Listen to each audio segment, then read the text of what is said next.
The night sky over Earth was calm when the first alarm sounded. It started as a faint echo in the deep space listening posts far beyond the moon. At first, the operators thought it was a broken signal, a mistake in the sensors, maybe space debris bouncing a radio wave.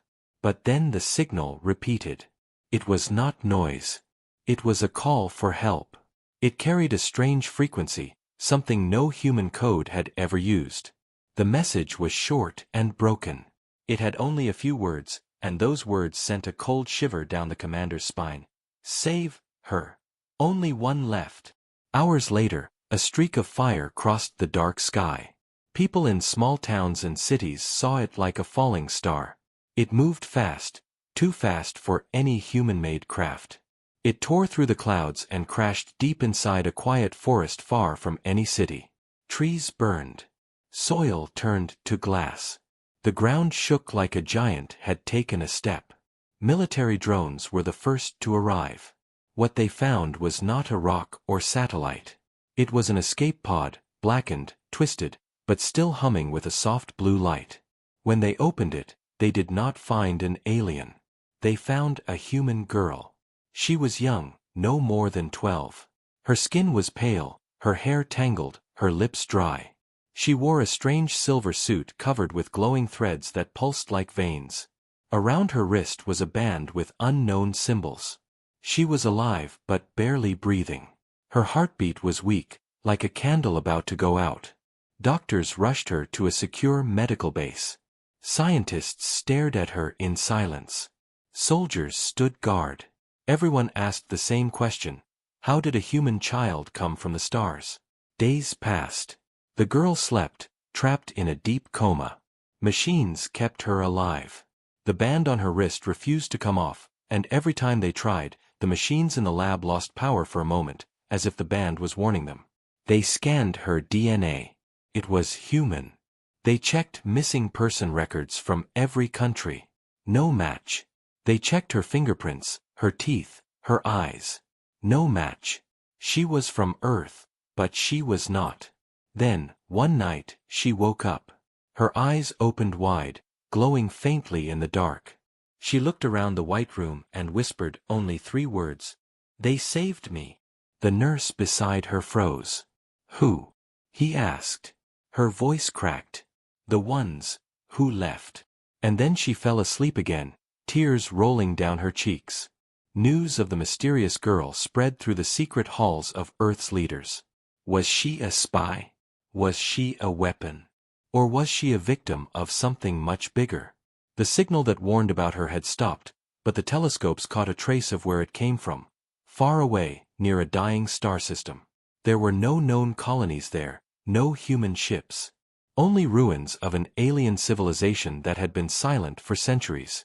The girl woke again after 3 days. This time, she sat up slowly, weak but alive. She told them pieces of her story. She remembered lights, fire, people screaming. She remembered a great city with tall towers of glass and metal. She remembered a ship taking off and the sky turning red. And she remembered one thing that made the generals uneasy. They chose me because I was the only one they could save. The others, they are gone. Earth scientists began to study the wreckage of her pod. It was made of materials stronger than any Earth metal, yet light as air. Inside the circuits, they found patterns, maps of star systems, strange symbols, and one red-marked planet. That planet, they guessed, was where she came from. But why save only her? Why send her to Earth? The military council argued in long nights. Some said she was a trap, a living beacon that could bring war to Earth.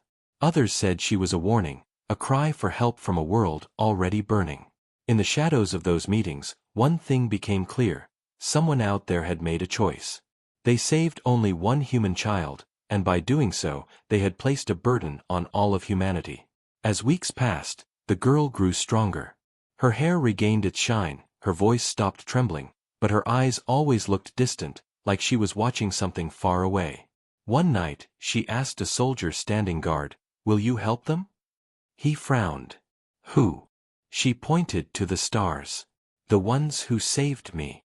The soldier said nothing, but the next day, Earth's deep space sensors detected something unusual.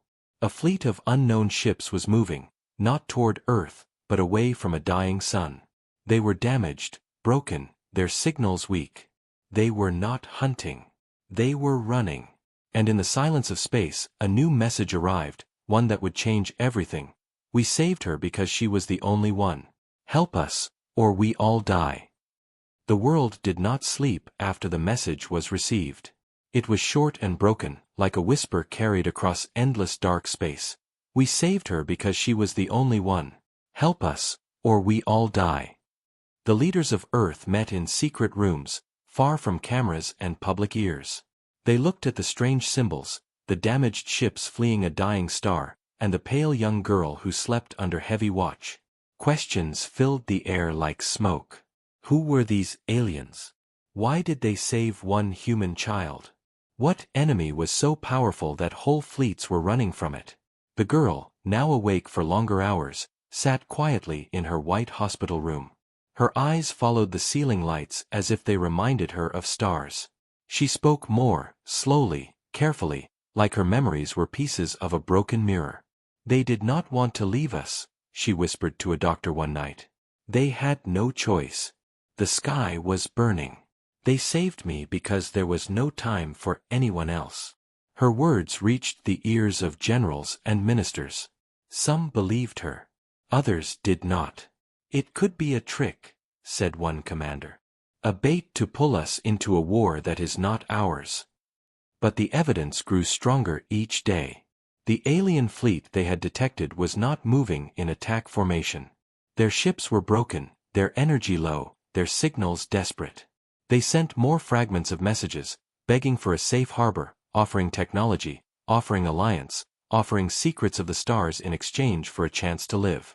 Still, fear ruled the room whenever their name was spoken.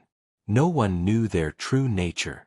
Were they saviors or invaders dressed in misery? The girl tried to explain, but her memories came like waves, sometimes clear, sometimes lost in fog. She drew a picture with a pencil they gave her, a world of silver seas and shining towers, then black cracks tearing through its sky, then shapes like iron insects raining fire. They came without warning, she said. They came for everything. My people tried to fight, but our weapons were nothing to them. So they sent me away. To you. The president of Earth called a council. Around a long dark table, they argued deep into the night. Some voices shouted to help, to answer the plea and save a dying race. Others demanded to shut the gates, to protect Earth first, to destroy the signal and pretend nothing happened. We have just one planet, said a senator. We cannot gamble it for strangers.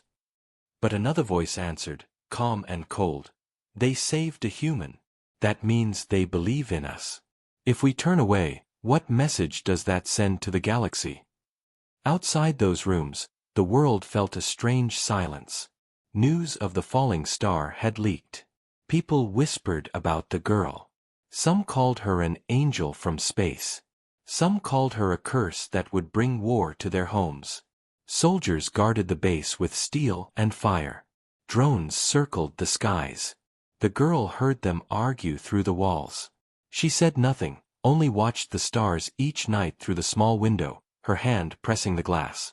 One evening, a scientist named Dr. Hale sat beside her bed. He had been there since the pod was opened. He asked softly, "Do you know who sent you?" She closed her eyes. "They are called Therans," she said. "Not all of them are warriors. Many were like you, builders, thinkers, dreamers. They saved me because I had something they could not give. I had a home to go to." Her voice trembled. "But now, they have none." The next day, the alien fleet sent a final message, stronger than before, using the same strange frequency. "The enemy follows. We cannot stop them. If we fall, they will come for you next. Join us, or we both vanish." The room fell silent when the message ended. There was no more time for long debates. The enemy, whatever it was not staying away. It was chasing. The generals turned to the president. "What if they are lying? What if they bring the danger here?" The president looked at the stars on the screen. at the broken ships running for their lives, and then at the image of the young girl with the silver band still glowing on her wrist. And what if they are telling the truth? At that moment, the girl was taken outside for the first time since her crash. She looked at the sky, the full moon bright above, and whispered a sentence that would soon spread through the command centers like fire. They did not send me to survive. They sent me because they knew you would fight. Those words changed everything. The council no longer saw her as a lost child. They saw her as a message, a warning, a test. Earth's deep space fleet was ordered to track the alien refugees, to make contact, but to stay hidden from whatever hunted them. Silent ships moved beyond Mars, carrying eyes and ears instead of guns. The world held its breath. Far away, beyond the cold belt of asteroids, something stirred in the dark. A shadow bigger than a city moved between the stars. It was not coming fast. It did not rush. It only followed the trail of the weak, patient as a predator that knew its prey had nowhere left to run. The first signs came quietly. A soft ripple in the outer edges of the solar system, a disturbance in the gravity fields, something too smooth to be a rock and too silent to be a comet. Earth's deep space sensors picked it up at midnight, but they did not announce it. They only whispered the code to the highest level: unknown object approaching, possible hostile. The fleet that carried the alien survivors was already near the orbit of Jupiter, running, broken, and afraid. Earth sent a message, silent and sharp: hold your position, do not lead it closer. But the aliens replied with a message that shook the council once again: it is already here. It has found you. The girl who had come in the escape pod woke in her room before dawn. Her heartbeat raced. Her wristband glowed with a dark red light. She pressed her small hands over her chest and said, "It is near. I can feel it." Dr. Hale rushed to her side. "What is near?" She looked at him with wide eyes. "The ones who burned my sky." Those words were enough for the military to act. Orders flew like lightning. Defense grids were armed. Satellites turned their silent faces toward the dark. In the skies above Earth, people saw nothing but stars, but in the cold void beyond Mars, machines were already dying. A scout probe went dark without warning. A listening station lost power and never woke again. Something was moving there, not with fire, not with noise, but with purpose. For 2 days, the world waited. The alien fleet begged for Earth to send protection. "If you save us, we will give you everything," their leader said in a broken transmission. "Our weapons, our maps, our knowledge of the void. But if you turn away now, you will be next." The council was split again. "We cannot fight an enemy we do not understand," a general said. "We must hide, prepare, fortify Earth." Another answered, "If we leave them, we show the galaxy that humanity only saves itself. Next time, no one will answer our call." The girl listened from her bed as the arguments reached a storm. She stood and whispered, "You cannot hide. It does not stop. It does not sleep. It will come for your oceans, your cities, your sky, just as it came for mine." Her voice, soft and young, carried a weight that silenced the room. Then the first real sighting came. Near the moon's orbit, a black shape appeared, no lights, no markings, only a shadow against the stars. It did not send a signal. It did not answer hails. It only moved, slowly, like a predator tasting the air. A Titan-class human ship, Vanguard, was sent to observe. Its cameras sent back the first image, a machine larger than a mountain, made of metal and bone, its surface crawling with thousands of smaller forms like insects on a dead tree. And then, without warning, the shadow split into pieces and vanished in a burst of silent light. The Vanguard tried to follow, but its systems went blind for 8 seconds. When they came back, the shadow was gone, and every signal it sent before disappearing was broadcast deep into the stars. "They know we are here now," the girl said. Her eyes turned to the window, where Earth's blue curve shone under the sun. "You cannot run. They will not stop." The scientists examined the faint trace the shadow left behind. It was a probe, a scout, nothing more. but it had enough power to map the entire solar system in minutes. It had transmitted coordinates. And if the girl's memories were true, the rest would follow soon. Not 1, not 10, but thousands. The president called a final midnight meeting. "We have a choice," she said, her voice low. "We can abandon the aliens, cut all ties, hide behind our shields, and hope they pass by. Or we can stand with them and fight before the swarm grows." One general leaned forward. "If we fight, we may lose everything." The president's eyes were cold. "If we do nothing, we lose anyway." The girl stepped into the light of that room. She was small among them, but her voice did not shake. "They saved me because they hoped you would not be like the others. They hoped you would fight." Far beyond Mars, the fleeing alien fleet turned toward Earth's signal. They were ready to dock, to hide, to beg. But behind them, in the endless dark, something stirred again, something far larger than the shadow before, a shape that stretched like a moving night sky. Its lights blinked in patterns older than stars. Its engines made no sound, but its presence filled the empty void like a coming storm. The next dawn over Earth was bright and clear, but in the hidden command centers beneath the ground, the message came with no delay: contact confirmed. Enemy arrival expected in 3 days. Humanity's clock had started to tick. The meeting room was silent when the final message from the Galactic Council arrived. It was not a plea. It was a command. Stand down. Do not resist. Surrender the alien refugees and seal your system. We will not come for you if you stay silent. The words burned on the screen like cold fire. For some leaders, it was a chance to survive. For others, it was a clear sign that the galaxy had already chosen its side. The president closed her eyes for a moment and then looked at the gathered faces. "If we follow their command, the enemy will take them and then take us. If we resist, we may lose everything, but at least we will lose it on our terms." There was no applause. There was no cheer. Only quiet nods and a deep heavy air of decision. Humanity would not surrender. They would fight. The girl sat in the corner of the room, her silver wristband glowing faintly as if it felt the weight of the decision. She looked at the map of stars and whispered, "This is why they sent me. They knew only you would say no." The generals began to move fast. Secret shipyards under the oceans and inside hollowed asteroids came alive. Titan-class warships that were still in dry dock were pulled out, unfinished but armed. The alien survivors were moved closer to Earth's orbit and placed under strict protection.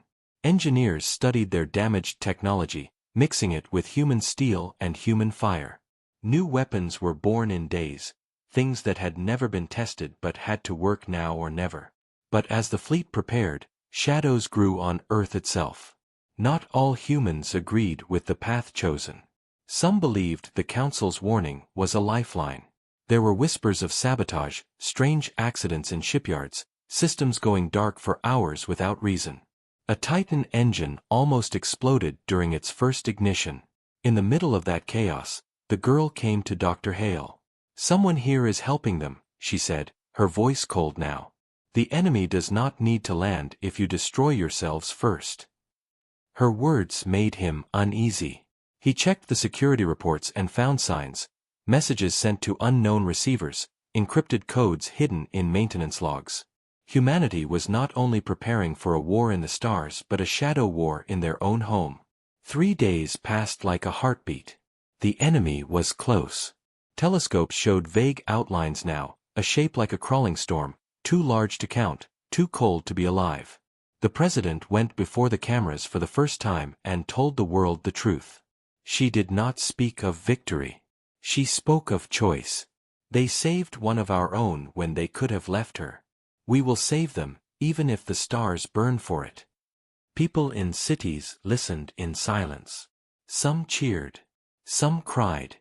Some packed and ran, hoping there was a place far enough to hide. The first Titan-class warship, Vanguard Prime, rose from the Pacific like a dark mountain of steel. Its hull glowed with lines of blue energy taken from alien cores. Its cannons were large enough to split asteroids. Its engines burned holes in the clouds. Around it, smaller cruisers followed like wolves to a giant. Children watched from rooftops as the sky thundered. It was the first true answer humanity had built for the darkness coming. That night, a secret meeting was broken by a blast. A storage bay near the Arctic Fleet Yard erupted in flames. Saboteurs were caught, humans wearing strange implants, their minds hollowed by an enemy signal sent weeks before. The girl saw their faces on the screen and whispered, "It has already started." The military tightened its lines. No one trusted anyone easily now. When dawn came, the alien fleet finally docked near the orbit of the moon. Their ships were broken shells, their crews half dead from long running. They stepped out into the cold light of Earth stations, staring at the blue planet with hollow eyes. One of their leaders bowed before the president. "We saved one of yours because we believed you would be different. Do not prove us wrong." The enemy's shadow now reached the edge of Saturn. It did not send a word. It did not slow. It only consumed the dark, moving like a living storm toward the inner worlds. Humanity had sent its answer into the void: warships, cannons, shields, and a promise. There would be no surrender. There would be no silent waiting. In a quiet corner of the base, the girl watched the stars again. Her hand rested on the glass, the red glow of her wristband now steady. "You will come," she whispered to the unseen enemy. "And we will be ready." The enemy fleet entered the solar system like a silent tide of darkness. No warning, no hail, no message, only a wall of cold metal shapes moving together like a living storm. From the shadow of Saturn they came, passing the rings without pause, their forms black against the distant sun. Earth's defense network went from silent watch to full red alert. Sirens wailed across hidden bases, Titan warships left their docks, and for the first time in history humanity stood as one under a single command. The girl stood inside the command center, her small hands pressed to the glass as the first images of the enemy appeared. They were not like any life humans had known.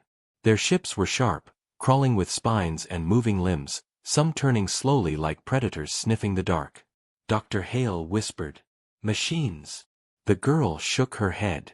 "More than machines. They feed. They grow from what they kill." The alien refugees watched the screens too, their hollow eyes reflecting fear and hope mixed together. "We have seen this before," their leader said. "They will send the first wave to test your walls. If you break, they will never stop." The fleet of Earth moved to Mars' orbit, forming a wall between the enemy and the inner worlds. Titan-class warships glowed with new power, their engines burning blue from alien cores and human reactors combined. Smaller cruisers and destroyers spread wide, forming traps and kill zones. The plan was simple: strike fast, strike first, and make the swarm bleed before it reached Earth. But nothing about the enemy was simple. They did not move in lines or formations. They drifted like smoke, then surged forward as one, their speed doubling in seconds. The first clash came near Phobos, the silent moon of Mars. A dozen enemy craft darted ahead, their bodies splitting open to release swarms of black shards that cut through space like knives. Earth's guns opened fire, beams of light and streams of missiles tearing the void apart. The first enemy ship cracked, spilling a dark fluid that froze into shards, but two more replaced it at once. The Vanguard Prime, Earth's largest warship, led the charge. Its cannons fired a blast that split a cruiser-sized enemy in half. Cheers rose in the command room, but they died when the halves began to crawl toward each other again, forming new shapes. "They rebuild," the girl whispered. "You cannot just break them. You must burn them." The order went out: switch to plasma and rail weapons, concentrate fire, do not let them recover. The battle turned fierce, silent explosions blooming like deadly flowers in the dark. Enemy shards pierced two human frigates, tearing them open. Screams crackled over the comm before the lines went silent. The alien refugees sent their own fighters, small and fast, their pilots desperate to repay the debt of survival. Together they struck a cluster of enemy drones, cutting them apart and dragging their remains into Mars' thin orbit to burn. For a moment, it seemed humanity could hold the line. The first wave slowed, scattered, its front torn open by constant fire. But then the shadow behind them moved. A shape 10 times the size of Vanguard Prime emerged from the dark, a super dreadnought of the hive, its hull covered with living metal, its eyes burning red like suns. It did not fire a weapon. It only sent a pulse, a low ripple that passed through every ship, making lights flicker and engines stutter. Half the defense line went dark for 3 heartbeats, and in that silence the enemy surged. Explosions lit the Martian sky. One human destroyer broke in 2, its crew lost to the void. A cruiser from the alien refugees rammed itself into an enemy beast, both vanishing in a flash of white. The president watched from Earth with a face carved from stone. "We knew this was coming," she said. "Hold the line." The Titans regrouped, forming a spearhead around Vanguard Prime. Orders screamed across the channels. "Push forward. Do not let them through." The girl pressed her forehead to the glass, whispering, "This is only the beginning. They want you to waste your strength." Still, humanity fought. They turned Mars' orbit into a trap, releasing magnetic mines and kinetic rods that tore through the enemy's smaller craft. The first wave was broken at last, its pieces drifting like ash in space, but the super dreadnought remained, watching, waiting. It sent another pulse, deeper this time, and somewhere in the dark, more shapes began to wake. When the smoke cleared, the fleet counted its losses. 4 human ships gone, 2 alien escorts destroyed, dozens damaged, and thousands of lives already paid for the first strike. But the enemy had not won. For the first time, they had bled. Humanity sent a single message into the void: we do not run. We do not kneel. The super dreadnought turned slowly, its vast body blotting out the stars, and for the first time, it spoke, a sound like grinding stone and broken iron. "Then you will burn with them." The battle near Mars was over, but the war had only begun. Wreckage drifted in silence, broken ships turning slowly in the cold dark, their lights fading one by one. The enemy super dreadnought did not leave, it only moved closer, slow and patient, like a hunter waiting for its prey to tire. Earth's fleet limped back to regroup, engines burning low, shields cracked, hulls scarred. The alien refugees mourned their dead, their leaders speaking in quiet voices that carried both gratitude and despair. They had seen this before on their own world. The first battle was never the last. It was only a taste, a measure of resistance. "They are testing you," one alien elder said to the human commanders. "If you do not break, they will come with their full swarm." The president stood among the tired crews, her voice calm but sharp. "Then we will not give them the chance to gather. We strike first, one more time, but this time it must matter."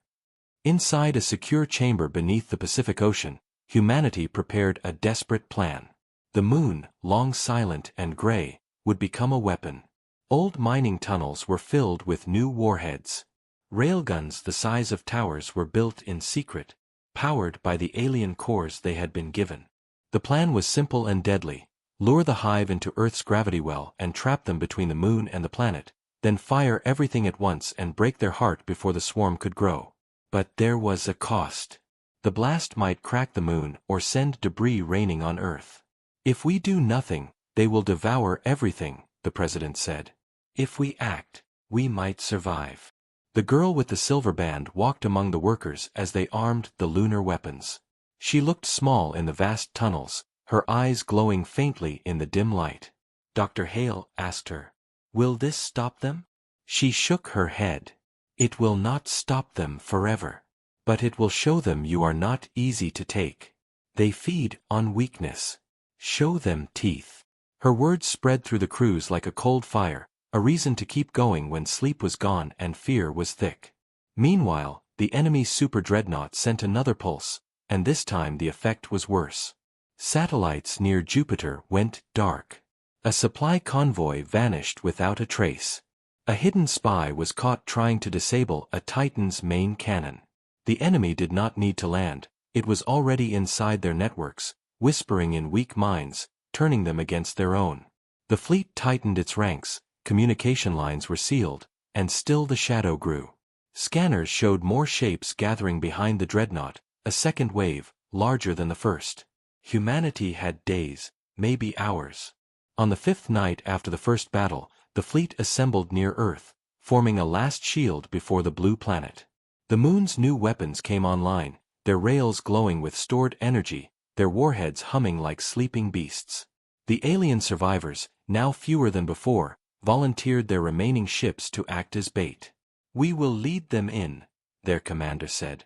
"Our world is gone. Yours still breathes. Let it live." The president did not speak for a long time, then only said, "You are not alone anymore." The girl stood in the command bridge of Vanguard Prime as it moved to its station. She pressed her hand on the glass and whispered, "Do not miss." Her wristband pulsed once, and the alien commander beside her gave a strange look. "She carries more than memory," he said softly. "She carries a key they left with her." Dr. Hale heard that, but did not ask. There was no time for secrets now. When the enemy finally entered the trap, the sky above the moon turned black. Dozens of hive ships surged forward, led by the giant dreadnought. It opened its maw and released a wave of drones that spread like locusts toward Earth. Alarms screamed. Titans fired. Beams of blue light cut the void. Mines exploded in bright chains. The enemy howled in strange metallic echoes, pushing through the storm, and for a moment it seemed the plan might fail. They were too many, too fast, too hungry. Then the signal came. Fire. The moon erupted. Railguns launched a storm of rods and warheads. Plasma mines turned the void into a burning wall. The dreadnought roared as its armor cracked, black metal peeling away like broken skin. Smaller ships were torn apart, their remains sucked into Earth's pull and burned in the upper atmosphere like falling stars. But the cost was high. The moon's surface split in places, giant craters glowing red where the heat had eaten the stone. Pieces broke off and drifted into the void. The girl closed her eyes as the light washed over the fleet. "This is for the fallen," she whispered. When the fire cleared, the dreadnought was still there, broken but alive, its core burning like a red heart. It turned slowly, engines failing, but its voice filled every channel, cold and heavy. "You have chosen war. Now you cannot turn back." The moon still glowed with fire when the enemy dreadnought turned its shattered body toward Earth. Its voice echoed across every channel, a deep metal roar filled with rage and promise. "You have chosen war. Now you will share their fate." The fleet around Earth was broken but not destroyed. Titans drifted with torn armor, their crews tired and bleeding. The alien survivors clung to their stations, their eyes hollow yet burning with a strange light of hope. The girl stood at the center of the command bridge, her wristband glowing brighter than ever before, like a small star on her arm. Dr. Hale looked at her and whispered, "Is this the end?" She did not blink. "No. This is the moment they feared." The president's voice came over the calm but heavy. "We have one chance left. If the dreadnought sends a full signal, the swarm will follow, and no world will survive. We must finish it here, even if it costs us everything." The desperate plan was set in motion. The moon's weapons had fired their fury and were now silent, their cores cracked, their rails smoking. Earth's fleet was too damaged for another long fight. But there was one weapon still hidden, one that had never been tested, one that could end both the enemy and the defenders in a single breath. Deep inside Vanguard Prime rested a core charged with unstable alien energy, a device built from the fragments of the girl's pod, something that the refugees had called a heart of a dying star. It could unleash a wave strong enough to tear the dreadnought apart, but the blast would burn everything in its radius, including Earth's own fleet if it stayed too close. The room fell silent when the president asked, "Who will carry it?" The captain of Vanguard Prime stepped forward without a word. The fleet moved slowly, pulling back toward Earth's shadow, leaving the path open for the dreadnought to come closer. It followed, its broken arms reaching like claws, its voice hissing promises of silence and ash. "You cannot save them," it said. "You cannot save yourselves." The girl walked to the captain and placed her hand on the console. "You can," she whispered. "But you must not fear the cost." Her wristband flared, sending a pulse through the ship, unlocking the device deep below. Symbols glowed across the bridge, ancient and cold. The alien commander gasped. She was always the key. They hid it in her. The power they could not carry themselves. The countdown began. 10 minutes until detonation. Earth's fleet turned away, creating a wall of wreckage to block the enemy from fleeing. The alien survivors sent their last ships to form a ring around Vanguard Prime, a shield of willing sacrifice. The dreadnought sensed the trap too late. Its body split open, releasing swarms of black shards that tore into the defenders, but they held, their guns blazing until their hulls burned white. The captain sent his final message to Earth: "Tell them we chose to stand." The girl did not leave the ship. She stood beside the captain, her small frame steady in the shaking bridge. Dr. Hale shouted at her, "You must go. We can still get you out." She only smiled, a tired, sad smile that made him freeze. "They saved me because they believed you would be more than them. I will not run now." Her wristband fused into the console, her pulse merging with the core, guiding its power. Outside, the dreadnought loomed, its claws almost touching the hull. The blast came like a second sunrise. A wave of white-blue light tore through space, ripping the dreadnought apart from its heart. Its pieces turned to dust before they could fall. The swarm behind it went silent, their signals cut, their bodies drifting dead and cold. The shockwave reached the moon, cracking its surface further, sending dust clouds high above, but Earth remained whole. The fleet was battered, scarred, but alive. The alien refugees watched in silence as the light faded, their tears floating in the dim cabins. They had seen worlds die. Now they had seen one stand. When the light cleared, Vanguard Prime was gone. Only fragments drifted where it once had been. There was no trace of the girl, no pulse from her band, only a faint signal that echoed once across the stars. "Remember why we fought." The president listened to the message in the quiet hall of command and said, "They saved one of ours. We saved their world. Let the galaxy see what humanity chooses when the sky burns." Weeks passed. The alien refugees began to rebuild their shattered fleets with Earth's help. Together they planted the first seeds of a new alliance. But far away, in the deep dark, signals stirred again. The swarm was broken, not destroyed. Other eyes had watched. Other hands were waiting. The girl's name was carved on the wall of the new Titan shipyard, a reminder of the choice that turned a war of survival into a promise of resistance. Humanity had bled, but it had not bowed.